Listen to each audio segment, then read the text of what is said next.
both of you guys here on the show today. I think when everyone sees your names on the same bill for a show like this, it's this excited but curious, like, what the fuck? But I think you guys actually have more in common than most people probably realize, and this is going to be a really cool chance for us to show that off. It's amazing where Joel reached out to do this remix of Pomegranate and of his new song with the Neptunes, and I love the song. I mean, it didn't bother me what it's in some way what it sounded like in the sense of what deadmau5 is about. It was just the fact. Oh, I'm glad you weren't bothered. Yeah, I know. I was like, no, they can't wrong. They can't wrong. The thing is about it is a good tune is a good tune. So it didn't have to be a certain sound. It didn't have to be anything. It just had to be something which you made, which you felt, and which you gave. And I felt that in the song. So I was kind of like taken back by, because it wasn't an easy song to remix at all. But it was something of which I felt was I was giving myself to the music, and to be able to work on that track was just brilliant. I mean, as soon as I got the parts, as soon as I knew exactly what I was going to do with it once I got it. Yeah. And I think it was a shock for everybody in some ways when that record came out, because literally, I mean, it wasn't an up-tempo tune, it was a tune, it was a down-tempo tune. My music is up-tempo, so I kind of came in and went up-tempo. But what I didn't want to do is change the emphasis of the track itself from beginning to end. So that was my take on it. And normally, if I was going to make a techno track in any way, shape or form, it would have just been the chorus, and the rest of it would have been just drums. But yeah. Well, there's drums. It's got some banging drums. So this was great. This is the first time that we've been able to connect together musically by what he allowed me to get involved in, and what I was able to give back basically once I've done it, and that was brilliant. I mean, it's a shame that we wasn't able to do that a lot earlier in our lives. But I know Joel did a remix for me. I Want You Forever, for a track that came out on Perfecto Records, and done an exceptional mix on that. Which what was that, like 2009? Ooh, early days. I think it was like 2009. Yeah. It's a long time. See, Joel, that's when he was like, I think maybe 19 years. Like 8. Yeah. I'm going to remix Carl Cox's tune. Yeah. It was done, and boom, it was out. And I was like, wow, that's just fantastic, you know? Was that an official remix, Joel, or was that like an edit that you did? Sorry? Was that an official remix? Like, do you guys go back that far? Yeah, I believe so. I think that happened through Pete Tong, who was like, you know, I've got the job for you, you know, so you like Carl Cox? And I was like, yeah. And he's like, you know, well, he's got this I Want You, and they're doing remix rounds, and I think it was a very, very small Maidstone camp back in that day, and it's a small village even outside of London, where basically all of UK electronic music at the time came from. Where Mark Knight and Tool Room and Nic Fanciulli and James Zabiela and all those guys and all their managers and all the labels were all in this village of a population of maybe 1,500 people. Holy shit! The parties there must have been pretty wild. Back, you know. So it was like, I think the Kent tribe that threw that little thing together and. Through my way, but that's like one of the fun little weird anomalies I've noticed about electronic music, especially in the UK side of things. It's just that everything just came down to like this little tiny neighborhood south of London. Amazing. I don't know, Joel, how that came about, because really, isn't that weird? Because Maidstone is really it's not the Detroit of the UK. Yeah.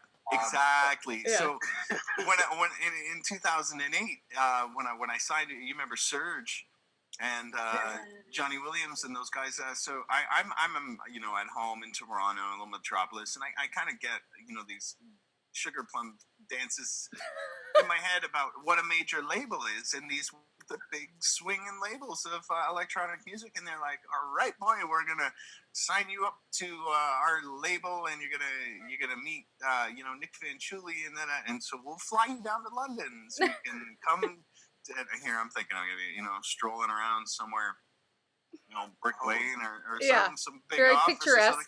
It was a horse farm. It was a back shed at someone's horse farm, and I was like, oh man, I almost feel bad, kind of. Someone like, should save these international star DJs. Like, this is weird. And that's just kind of how it all, like, where it kind of all coalesced into business form, I believe, it was in Maidstone. Amazing. And Joel, I want to ask you about how the Pomegranate track came together. I mean, you got the Neptunes back together from a 13-year hiatus, as far as I could tell.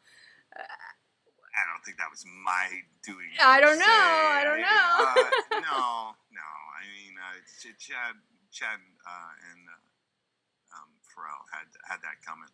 I think, well, the song itself, not known to a lot of people, is actually like maybe 5 or 6 years old. Oh wow, yeah. I produced it a long time ago, but it wasn't nearly as polished or anything. And and then what I do is like I tend to write a lot of ideas in an amount of time, and then just kind of throw them all in a folder, and then kind of just forget about it, and then go back to it some years later if I'm stuck on something or just need something to do.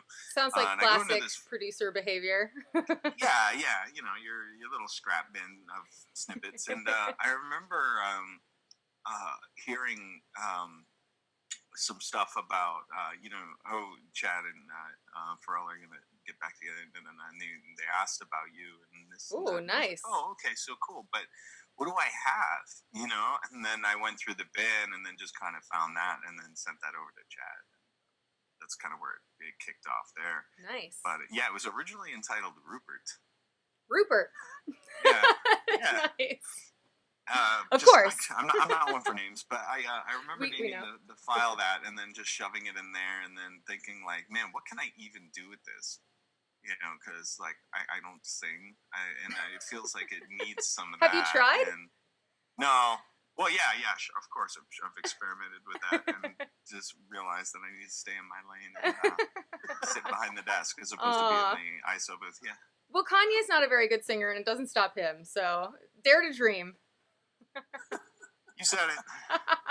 How was it working with Chad and Pharrell? I mean, the Neptunes are iconic hip-hop producers. Honestly, no different than I find working with Carl or something. It's so nice to work with people on projects where it's like you can deliver things or kind of send out kind of marching orders, so to speak, non-creative direction to people that just do what they do. Mm-hmm. Where it's not like me and Carl like working on our remix, or like even from the one from 2009 to the recent kind of swap that we did with Pomegranate. It's not like we have to go and sit in the same room and go, okay, well, you put this kick drum here, I'll put this kick drum here, and I'll put this kick drum here, and then or whatever. How with this collaborative thing where I guess a lot of people would envision these two artists like being there during the whole process. It's like Pharrell is a really amazing lyricist and singer. So I have no advice or suggestions.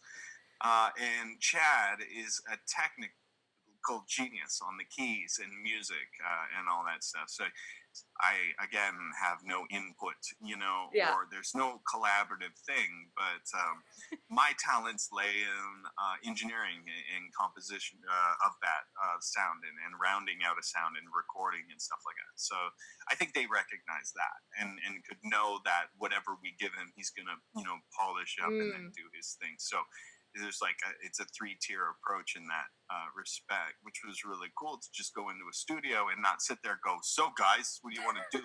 And then have 30 yes men behind us going, shit's fire, that shit's fire, that shit's fire. Because I've seen it a million times in a million studios with a million artists, and it's like, just work.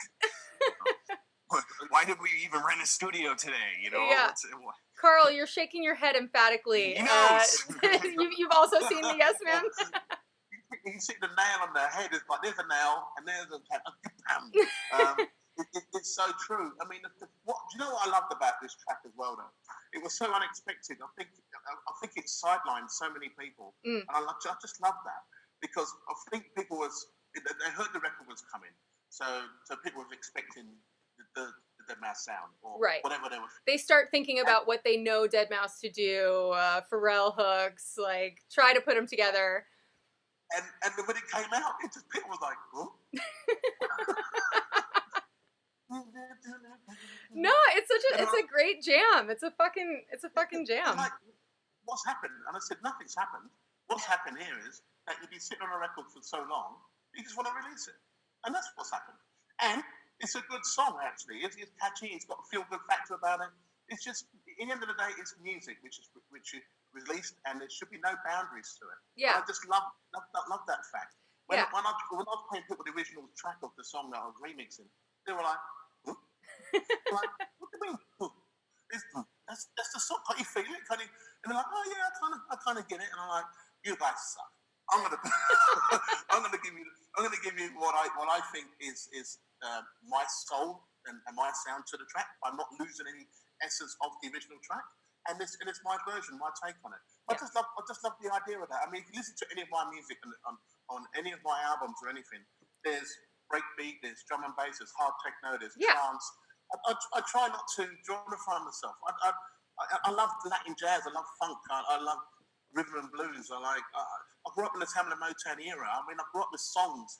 I grew up with people who actually sing music and sing songs and musicians. I love musicianship. Yeah. I just love all of that. I mean, I'm a techno DJ. Yeah, okay, bang bang.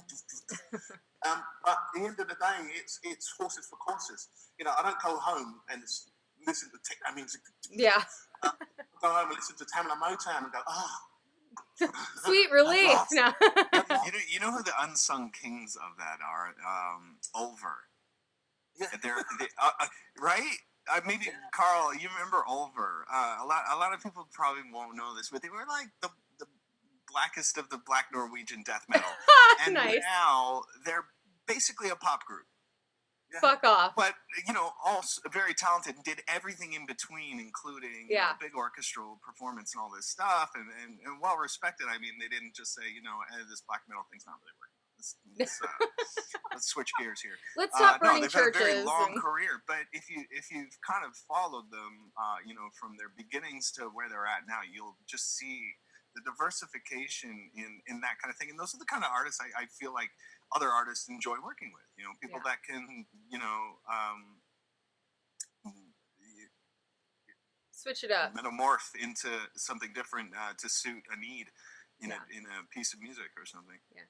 I feel like... I mean, the thing is, I mean, a lot of people were kind of shocked by my mix, because it has the elements of, you know, yourself, Pharrell, and Neptunes in the music on something which is a Carl Cox pumping track, but it doesn't kind of fit in anywhere. And also, it got released in the pandemic, so I really didn't know, you know, how it was going to be on the dance floor. I believed it would have been a good track to dance to, listen to, and sing from the rafters. But at the end of the day, it's music's a testament. It should be a testament of time. You should be able to play this record in 10 years and go, it was a mark of a time which you know, opened people's minds and ears a little bit. And that's what I like about music. I mean, the thing is, I do this thing called mobile discos. and the thing about mobile disco is that that's how I started. I started playing very well when I was, you know, 14, 15 years old. Top 40 hit records, plus the music I wanted to play in the mobile discos. And that music that I used to play then, you know, nearly 40 years later, I'm playing still today with another guy called Eric Powell from Push Records. And me and him kind of grew up similarly with this style of music. And we're still rocking the house with this music. It's just because it's timeless at the end of the day. If you think about, you know, Chic, Good Times, for instance. Now, I used to play that record at the mobile disco. But everyone then were going, Good Times. Oh, yeah. Right? And I played it like last week at a mobile disco in front of 10,000 people. Did everyone sing? And I'm looking at Eric going, hang on. It's some of those events, I swear, you can get away with the most craziest stuff that you just cannot with major North American festivals. And that's why one of the, like, I experienced that recently with our friend Nic Fanciulli over in Maidstone, where he's like, hey, yeah, come on down. We've got this like kind of little 200-person club thing over in Maidstone. I'm in. I like, I love this like kind of breath of fresh air. And then plus, I honestly just accepted. I don't even care what the fee is. Like, let's hang out, have some drinks, and have some fun. And he's like, yeah, awesome. So, I get up there and we do this thing where it's okay. You do your deadmau5 like half techno, half deadmau5 show thing, and then we'll just do a back to back. And when we just kept going because the wine was flowing, and an hour after my stuff, and then Nic hops up, and then we just start going one for one, and then it turned into like a weird thing where it was just like, let's see who has like the oldest track. And it kind of went back to this and that, and then all the way down to Too Bad Mice. It got weird, and it was, and everyone was having such a great time. And I don't think like, it was one of those things where it was like, youredm.com posted up a set list up, and everyone, kind of cringed at the last, 40, 50 tracks, that was like completely irrelevant at the time, because it was just watching these, I guess, two performers, just really have a go, and then play these like, kind of foundation tracks. Like, we didn't play hot garbage. Like we played, like old stuff. I personally love that. DJ sets can be such a fun, I don't want to use the word educational because that makes it sound kind of like clinical and cold or something. But gatekeeping the EDMs. Yeah. But it's cool. And I love when people are DJing and they show me the connection between sounds that I maybe don't necessarily put together in my head, but the selector shows me how those things blend and go together, and it creates a narrative. It creates a story, It's an experience. Yeah, there's a big historical narrative that you can play with when doing these kind of what I like professionally to call fuck it gig. Yes. Or throw and go as throw and go. Kobe. Yeah, throw and go gig. So it's almost like there's a bit of half nostalgia for like maybe 5% of the crowd that were even still out at capable clubs of hearing when that song was made, and kind of taking them through your introspective journey as when those records came out and how they kind of fit with your playlist. So you're effectively just basically showing someone your right.